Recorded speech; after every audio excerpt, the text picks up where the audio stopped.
La salud es y sigue siendo nuestro punto de encuentro. Bienvenidos a una nueva edición de Hablemos de Salud. Las consultas y sugerencias que recibimos semanalmente sobre los temas a tratar aquí en nuestro programa son muchas y muy variadas. Y hoy hemos seleccionado para comenzar esta edición un tema relacionado con la ginecología en general. Nos informaremos sobre la relación médico-paciente y cómo se enfoca la consulta ginecológica con la doctora Nancy Murillo.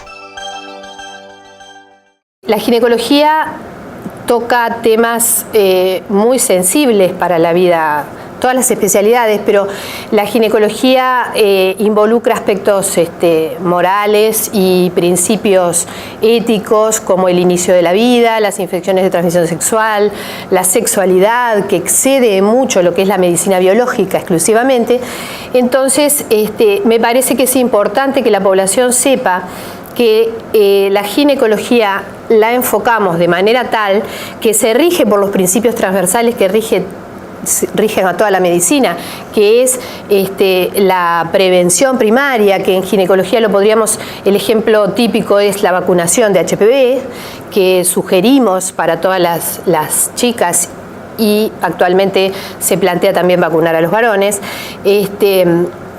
En prevención secundaria, que son todos los métodos de screening que nosotros realizamos para hacer diagnóstico precoz de las patologías, de las enfermedades, y el ejemplo típico de ginecología es el Papá Nicolau y la mamografía, oportunas, precoces y que diagnostican las patologías en estadios en que todavía podemos ofrecer un tratamiento curativo.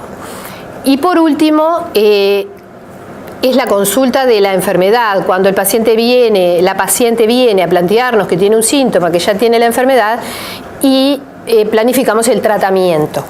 El tratamiento empieza con la misma letra que tarde. Cuando nosotros tenemos que usar un arma terapéutica es que la enfermedad ya está instalada, no logramos prevenirla. Entonces, la idea de la consulta ginecológica es una consulta preventiva, no cuando nos aparece un problema. Y la relación médico-paciente, que es lo que me gustaba destacar en este caso, con el ginecólogo especialmente, con todos los médicos, pero con el ginecólogo especialmente, debe ser una relación basada en la confianza. El paciente tiene que saber que puede plantearnos cualquier tema, por descabellado o humillante que sea, o vergonzoso, no humillante, vergonzoso que sea. Habíamos hablado de temas de sexualidad, de ética del inicio de la vida. Entonces, la paciente tiene que ser capaz de, sin temores, plantearnos lo que realmente siente. Y nosotros ayudarlos en base a los valores que cada paciente tiene.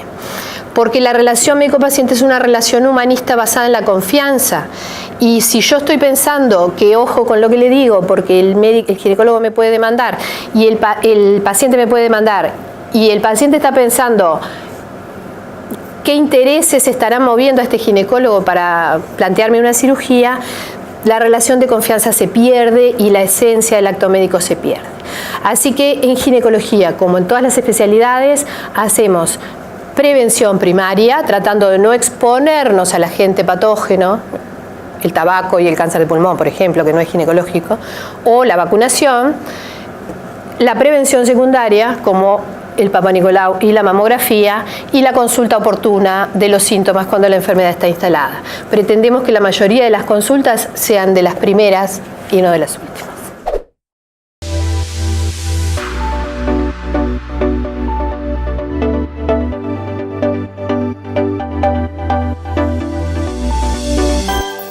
La colocación de implantes en monobloc es el tema que aborda hoy la doctora Laura Sánchez. Muy bienvenidos a un nuevo ciclo de odontología en el programa Hablemos de Salud. Venimos hablando de lo que es la implantología en dos etapas, o sea, colocar el implante para reponer la pieza dental perdida, luego en una segunda instancia colocarle el perno que me comunica el implante que está en el hueso con el resto de la boca y después e inmediatamente colocarle las piezas. En esas etapas el paciente siempre va a estar con dientes, tanto sea removibles o fijos, de manera provisoria. Ahora vamos a dar vuelta de página y vamos a hablar de un sistema totalmente novedoso y nuevo de implantología que se llaman de cuerpo único, se llaman implantes monoblocks. ¿Qué quiere decir? Que va a venir el implante, o sea la sustitución de la raíz perdida, junto con el perno, todo en una misma unidad. Eso lo que nos permite es rehabilitar al paciente inmediatamente, ya de una manera fija. Es una técnica muy sencilla que tiene la gran ventaja de que en la parte quirúrgica no hay que levantar colgajo. ¿Qué significa esto? Que para la instalación de este implante nosotros no tenemos que desplegar la encía. Simplemente, como está el paciente sin dientes, se le coloca el implante con el perno, sin necesidad de levantar la encía, sin necesidad de sutura, o sea que a través de la encía, muy sencillo, se coloca el implante. Esto no es para todos los casos, hacemos un diagnóstico previo radiográfico con radiografías específicas porque necesitamos tener un tipo especial de hueso. Por eso lo damos como una opción. Es excelente en los resultados, pero tenemos que evaluar porque siempre estamos brindando opciones de tratamiento, pero dependiendo del caso clínico a rehabilitar. Lo bueno es poder brindarle al paciente opciones de inmediatez. Con este implante, además de evitarnos una parte quirúrgica, tenemos el momento de que nos salteamos una parte de rehabilitación, en el sentido de que ya tenemos el implante con el cuerpo. En vez de tener el implante, luego colocarle el perno y luego la pieza dental o las piezas dentales, en este caso tenemos todo el implante en una sola unidad. Y además la gran ventaja de que nos permite con este sistema, si el implante queda con alguna angulación, doblar el perno y que queden todos paralelos para poder colocar todos los dientes al momento. Es una técnica espectacular para lo que es la parte quirúrgica para el paciente, y en el momento el paciente se va con el implante, con el perno y ya todos los dientes en boca. Vamos a seguir hablando de este sistema, mostrando casos clínicos y aclarando todas las dudas que surjan. Como siempre decimos, estamos a las órdenes para su consulta y nos vemos en el próximo programa.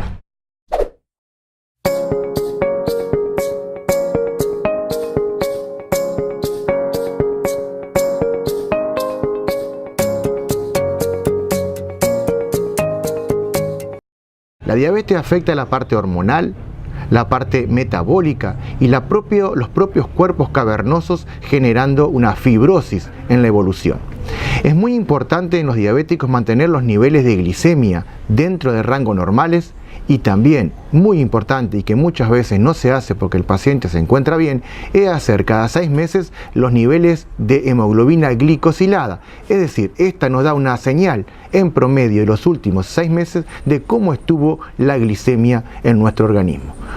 Muchas veces el paciente que comienza con una disfunción sexual, es frecuente que también se descubra una diabetes en la base que aún no ha sido diagnosticada, y esto ocasiona en el organismo unos daños deleterios a nivel vascular general, pero sobre todo en las pequeñas arterias a nivel de los cuerpos cavernosos. Entonces, ¿cómo podemos a veces adelantarnos a una consulta precoz desde el punto de vista sexual para descubrir muchas veces una diabetes oculta? Cuando el individuo nota que, entre otras, pero que el individuo nota que las erecciones espontáneas matinales ya no son tan frecuentes o estas desaparecieron, que pierde la erección con los cambios de posición, son pequeñas señales que nos dan un aviso antes de que la disfunción se haga clínica. Pero resaltamos, en el paciente diabético, la consulta precoz se hace fundamental para prevenir los daños posteriores. Muchas gracias.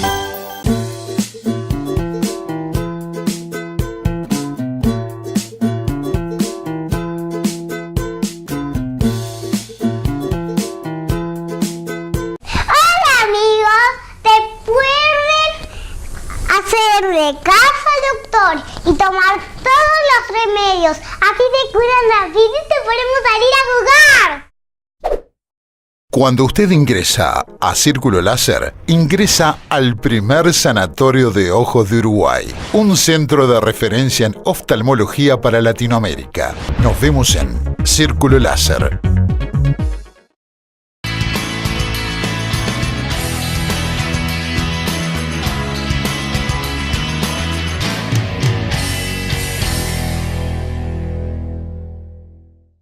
Buenas tardes, hoy vamos a hablar de un tema muy quisquilloso para la sociedad. Nosotros, los médicos que hacemos reproducción, ya lo tenemos integrado absolutamente. Es el tema de la nueva concepción de familia que existe en el mundo.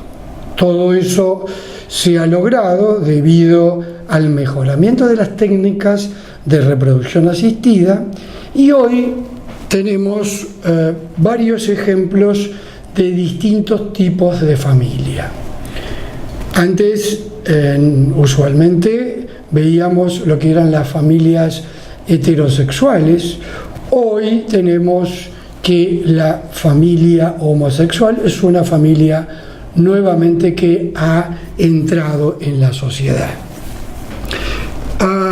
Una pequeña definición, en realidad, que viene de la Sociedad Americana de Reproducción, dice que la orientación sexual se refiere a un patrón de extracción sexual erótica, emocional, amorosa y determinado a grupo de pacientes. O sea que la sociedad hoy de pediatría americana, así como la sociedad de psicología americana y la sociedad de bioética de la ACRM, o sea, la Asociación Americana de Reproducción Asistida, aceptan como que son familias que perfectamente pueden formar niños, que esos niños van a tener la misma estabilidad emocional que las parejas heterosexuales, o sea que hoy tenemos un nuevo concepto de familia. Y si hablamos específicamente de las diferentes formas de familia, hablamos de la heterosexual, hablamos de las homosexuales. Por ejemplo, en el grupo de lesbianas, que nosotros trabajamos asiduamente, hoy tenemos una pareja embarazada de gemelares que estamos disfrutando y que estamos muy contentos con ellas. Es muy fácil porque el útero lo tiene una de ellas. Lo que hay que hacer es el acuerdo con cuál de ellas nosotros vamos a trabajar desde el punto de vista de la estimulación ovárica y de la inseminación o de transferencia de embriones. Ya no es tan así con los varones, donde, por ejemplo, el útero subrogado en Uruguay y las leyes de reproducción no lo permiten, ya que solo permiten el útero subrogado para madres o hermanas de la paciente. Y entonces en ese caso no entran los varones gay dentro de esta concepción. Una cosa que para destacar y que me parece muy interesante y muy afectiva. Nosotros tenemos un programa que se llama Ropa, que es, estimulamos a una señora, generalmente la de mejor pronóstico en el caso de las lesbianas, extraemos los óvulos, formamos los embriones y los transferimos a la otra integrante de la pareja, por lo cual las dos están involucradas en el proceso de la reproducción. Las dos son madre y padre, las dos intervienen y psicológicamente están integradas en la reproducción. Eso es muy bueno. Y ahora tenemos a las pacientes transexuales, que también podemos extraer los óvulos, podemos formar embriones y realizar la transferencia.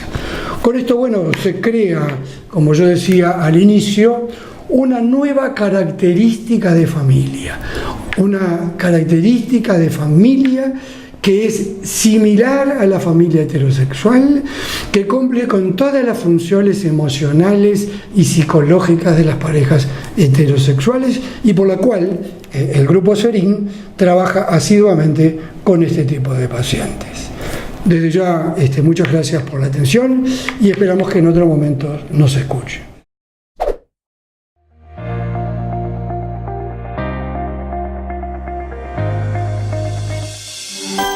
El doctor Glauco Rodríguez se refiere en esta oportunidad a la automedicación. Algo que desde el Vamos me parece muy importante dejar en claro, y sé que toda la población y toda la ciudadanía así lo sabe, que no es recomendable. Por ejemplo, ahora se van a aproximar los meses de frío, es común las infecciones respiratorias, como todos sabemos la mayoría son de causa viral. Cuando es alguna infección respiratoria, por ejemplo una neumonía de causa bacteriana, están indicados los antibióticos, los cuales se utilizan para combatir los procesos infecciosos bacterianos, no así los virales. Y es muy común ver que muchas veces alguna persona tiene, cuando consulta se le diagnostica una gripe, una infección respiratoria viral, y porque conversó con algún conocido, con algún familiar, de a mí me quedaron estos antibióticos, tomalos, está tomando antibióticos cuando no estaría indicado.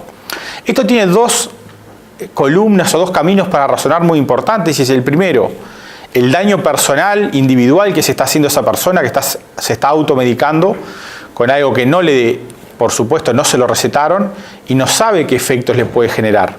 Y a su vez, si hablamos en el tema puntual de los antibióticos, es el gran concepto de la resistencia bacteriana que generamos, dado que muchas veces se toman el antibiótico cuando no estaba indicado, no era para el proceso infeccioso bacteriano correspondiente el antibiótico que se estaba tomando, no se toma por los tiempos que corresponden, no se completa el tratamiento, y todo eso genera un ambiente que hace que las bacterias terminen generando resistencia a esos antibióticos.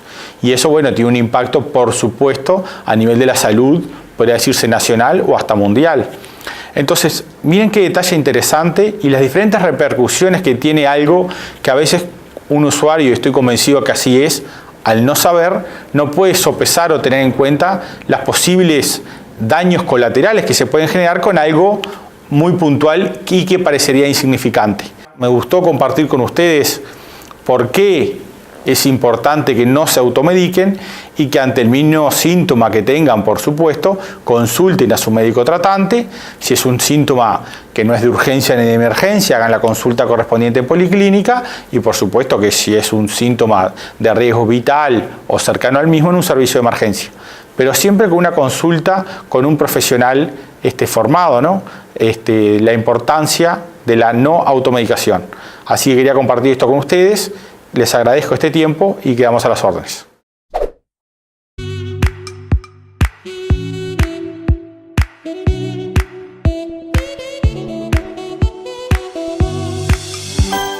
Y continuando con el tema de la semana anterior, la doctora Gabriela Novello nos habla sobre los tipos de alopecia.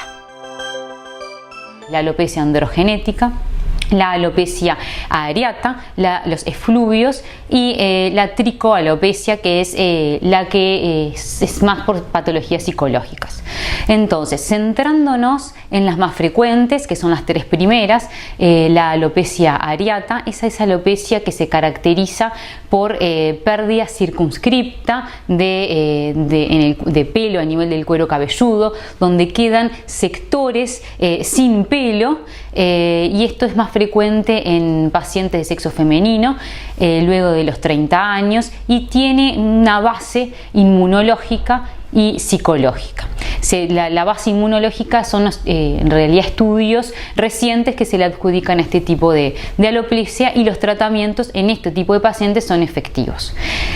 Centrándonos en los efluvios, es la pérdida mayor del cabello. Sabemos que hay una pérdida habitualmente en la fase telogénica, que es la fase de caída, de unos 80 a 100 pelos por día. Estos pacientes sufren más cantidad de caída del pelo y es más difusa y progresiva. Y las causas de este tipo de alopecia es por situaciones estresantes, como es el embarazo, posparto, las cirugías, una situación estresante inespecífica que le genera estrés y cansancio al paciente, así como también el hipo y el hipertiroidismo que se asocian a caída de cabello.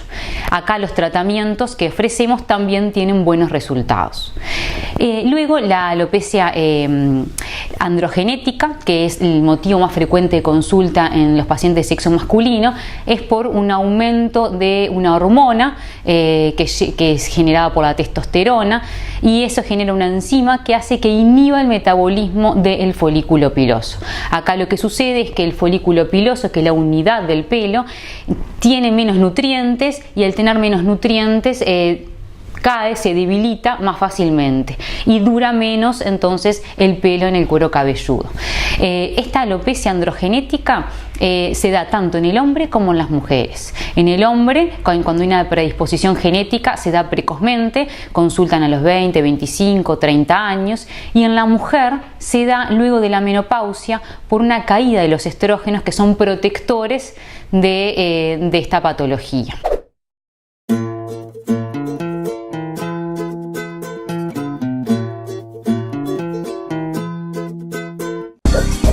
Lleva tu marca a otro nivel con la publicidad eficaz que te ofrece el video marketing para redes sociales, televisión y otros medios de difusión. Más info en estudiospanorama.com.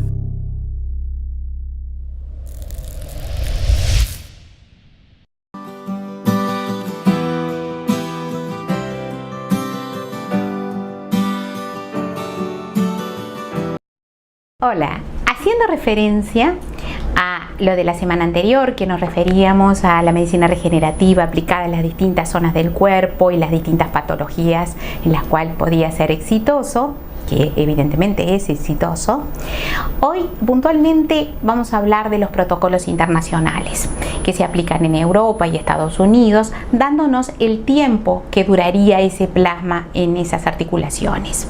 Hablando en articulaciones lesionadas, no en patologías agudas que la podemos sacar en forma inmediata, y cuanto más rápido las tratemos, más rápido van a salir. Los protocolos trabajan con 35-40 días de repetición a nivel articular. Ya sabiendo, como hablamos en otros programas, que en los jugadores de elite se está haciendo mensualmente como jugadores de la NBA, en los cuales se les incluye en las articulaciones de impacto, de mayor impacto, que es cadera y rodilla, mensualmente, para evitar el microimpacto que destruye la zona articular que ya nos hemos referido. En lo personal, cada uno tiene un protocolo basado en ¿qué? En la evidencia. Y en lo personal me gusta siempre hacer llegar esta información a los pacientes. El protocolo personal es que no he repetido plasma en articulaciones. En estos últimos 3 años que estamos realizando plasma rico en plaquetas, y cada vez incursionando en más cantidad de articulaciones. Bueno, lo que le quiero decir puntualmente con esto es que, basado en el protocolo en el cual nosotros aplicamos al paciente, primero, la alimentación, la preparación muscular, la preparación alimenticia, que es muy importante, logrando de esta forma que el plasma sea de mayor calidad. Después de la activación, en la cual contamos con un tipo especial de activación del plasma, el cual lo potencia aún más, aplicando en el momento de la aplicación del plasma interarticular elementos, vitaminas que potencian el plasma, hacen que el resultado final, después de los 21 días de aplicado, sea excelente y el paciente no tenga que repetir ese plasma, como en otros casos al aplicar otro tipo de procedimientos. Vuelvo a repetir, en el caso personal no repito. Al día de hoy la medicina no es absoluta, los pacientes son todos distintos y cada vez nos están llegando pacientes más difíciles. Por lo tanto, queda a criterio del médico y a criterio también del buen criterio clínico que nosotros usemos para ver cómo podemos trabajar esa articulación y regenerarla para que no se siga deteriorando. Muchas gracias.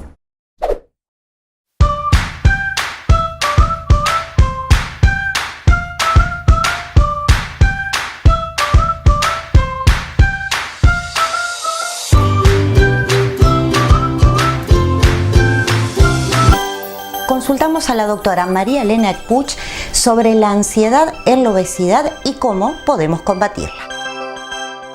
La ansiedad es una sensación universal que todos hemos sentido alguna vez, que tiene que ver con un desasosiego. Algunas personas lo viven como un desasosiego, otras personas como una sensación de querer moverse, de querer salir.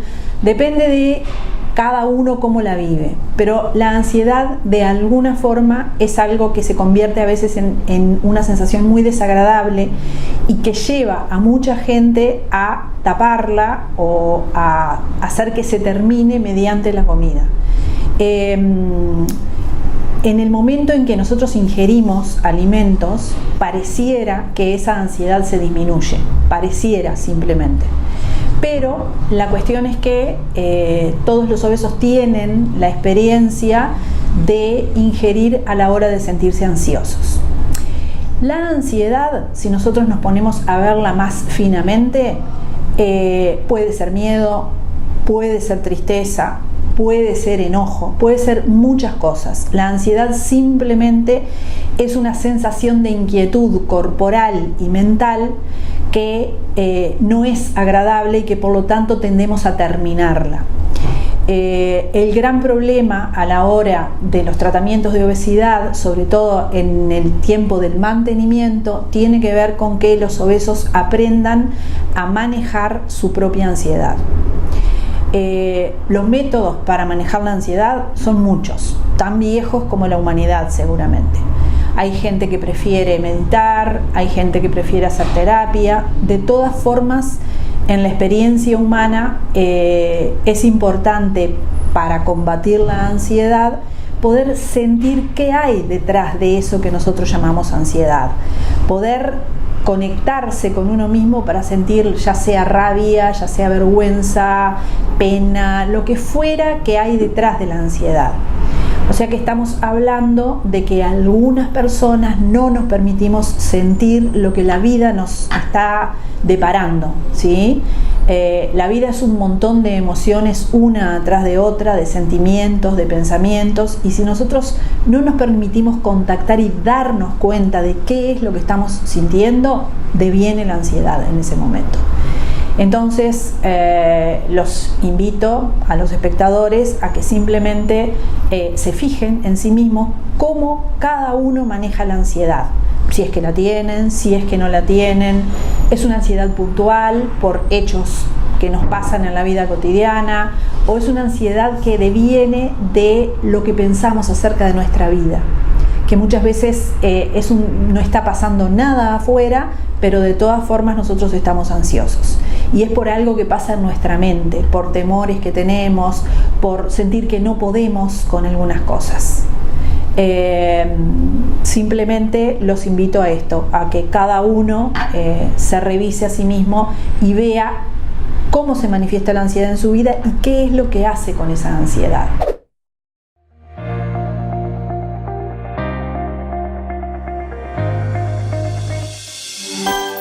Hoy la doctora Rita Bernocchi aconseja a los adolescentes sobre los cuidados y métodos anticonceptivos.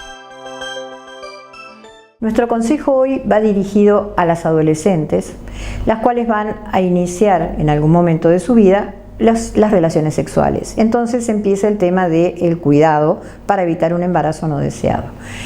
Muchas veces las chicas lo que hacen es consultar con alguna amiga sobre qué anticonceptivo están tomando y ese es el que inician. No es el método adecuado. Hoy existe lo que es la ginecología de la adolescencia, que son especialistas en ginecología, sobre todo en el tema de la adolescencia, a los cuales deberían consultar porque hay toda una serie de anticonceptivos para ver cuál es el que está indicado en el caso de ustedes. Es importante que antes de que empiecen esa toma se hagan un control ginecológico y después, cuando inicien su tratamiento con anticonceptivos, tengan una evaluación periódica. La mujer no solo tiene que ir al ginecólogo cuando empieza con los controles de adulta, sino que el control en la adolescente es fundamental, sobre todo para ir planificando su vida. Consulten antes de empezar el método anticonceptivo que va a ser por el bien de ustedes en un futuro. Y respondiendo a sus consultas, la licenciada en nutrición Verónica Pietra nos brinda sugerencias sobre hábitos de consumo de alimentos. Para ordenarnos, en general sugerimos que los adultos responsables de la casa o de la familia tengan una buena selección en la compra. Y esto en general va a repercutir desde el punto de vista económico como si logran hacer una buena selección la calidad del alimento. Eso quiere decir de evitar comprar o incluir en la canasta familiar alimentos que aporten, por ejemplo, calorías vacías, como los refrescos o dulces o galletas con mucho azúcar o alto contenido de sal, que después encarecen el gasto diario, pero no enriquecen nuestra alimentación. Después les hacemos algunas sugerencias en relación a horario. Muchas veces pasa que por los tiempos, las comidas que quedan que pasan a veces desapercibidas en el día son el desayuno y el almuerzo, y en realidad deberían ser las comidas principales, tratando de disminuir la carga calórica y mejorando la selección de los alimentos en todos los horarios, obviamente, pero principalmente en la tarde y noche. Después queremos hacerle una sugerencia puntual sobre la cantidad de líquido en el día, independientemente de si padece obesidad o no. La persona debe estar bien hidratada. La hidratación depende también de la complexión y del ejercicio físico, pero la sugerencia habitual de 8 vasos al día debería responder y mantenerse como una costumbre o instaurarse si no la tienen. Y obviamente la sugerencia de estar activo, dependiendo de la posibilidad de cada uno, de la edad o si padece alguna patología, pero mínimamente si no realiza ejercicio, comenzar a hacerlo de manera gradual. Y como todas las semanas, nos vamos agradeciéndoles su preferencia y compañía y recordándoles que pueden visualizarnos en nuestra edición central de los jueves a las 21 horas en Canal A+B o los sábados a las 9 horas en la pantalla de Canal 10. Recuerde, su salud es lo más importante. Prevenir enfermedades es un compromiso de todos. Nosotros los esperamos aquí la próxima semana a través de la pantalla de su canal.